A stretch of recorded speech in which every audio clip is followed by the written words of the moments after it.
ఎమ్మెల్యేగా మరి రాజశేఖర రెడ్డి రాకతో మల్కాజ్గిరి నియోజకవర్గానికి మహర్దశ పట్టిందని బీఆర్ఎస్ పార్టీ నాయకులు అన్నారు. మల్కాజ్గిరిలో పలు అభివృద్ధి పనుల కోసం ఎమ్మెల్యే ఆర్కేపురం ఫ్లైఓవర్ నిర్మాణం కొరకు 210 కోట్లు మంజూరు చేసిందన్నారు. ఆర్కేపురం నిర్మాణం కొరకు 35 కోట్లు, జీహెచ్ఎంసీ ద్వారా సాధారణ పనుల కొరకు 13 కోట్లు, ఎస్ఎన్డీపీ ద్వారా నేరేడ్మెట్ డివిజన్ యాప్రాల్లో బాక్స్ ట్రైన్ నిర్మాణం కొరకు 6 కోట్లు కేటాయించారు. డిగ్రీ కాలేజ్ కోసం నేరేడ్మెట్ వాజ్పేయి నగర్లోని పాత కోర్టు భవనంలో ఏర్పాటు చేయడం కోసం జిల్లా కోర్టు భవనానికి అదనంగా నిధులు, ఇంకా ఎన్నో పనులకు సంబంధించి త్వరలోనే అధికారికంగా మంజూరు కావడం జరుగుతుందన్నారు.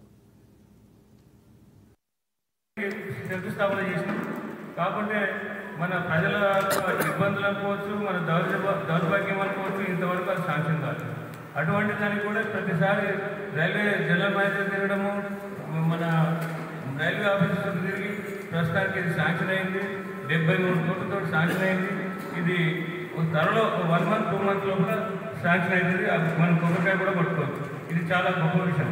ఇది మన కాంగ్రెస్ ఎమ్మెల్యే రాజేంద్ర గారు ఉన్నప్పుడు శాంక్షన్ అయింది. మనందరికీ తెలుసు సార్. అప్పటి నుంచి ఆ పెండింగ్ వర్క్ ఉన్నది. మరి అది మనం ఎవరి గురించి మాట్లాడవలసిన అవసరం లేదు. ఎందుకు పెండింగ్ మన మల్కాజ్గిరి ప్రజలకు ఒక బాధాకరమైన విషయం. అటువంటిదైనా ఇప్పటికైనా కూడా ఆ యొక్క కోరిక నెరవేరుతుందని మనం గర్వంగా చెప్పుకోవడం జరుగుతుంది. కాలనీ వైజ్గా అక్కడ ఉన్న సమస్యలను రికగ్నైజ్ చేసి ఆ కాలనీ వాసులతోటి స్థానిక కార్పొరేటర్లు, ఉద్యమకారులను, పార్టీ నాయకులను, డివిజన్ బాధ్యులను అందరినీ ఒక్కొక్కటిగా సమస్యలు పరిష్కరించే ప్రయత్నంలో భాగంగానే ఇవన్నీ సమస్యలకు పరిష్కారం కొద్దిగా మొత్తం సమస్యలు పరిష్కారమైనాయని చెప్పే విధంగా మేము చెప్పట్లేదు. కానీ మా ప్రయత్న లోపం ఎక్కడ లేకుండా ఖచ్చితంగా ఎమ్మెల్యే గారు ఆ ప్రయత్నం లోపం లేకుండా తనతోటి సహకరించే విధంగా ఇలా ఏ విధమైన సహకారాన్ని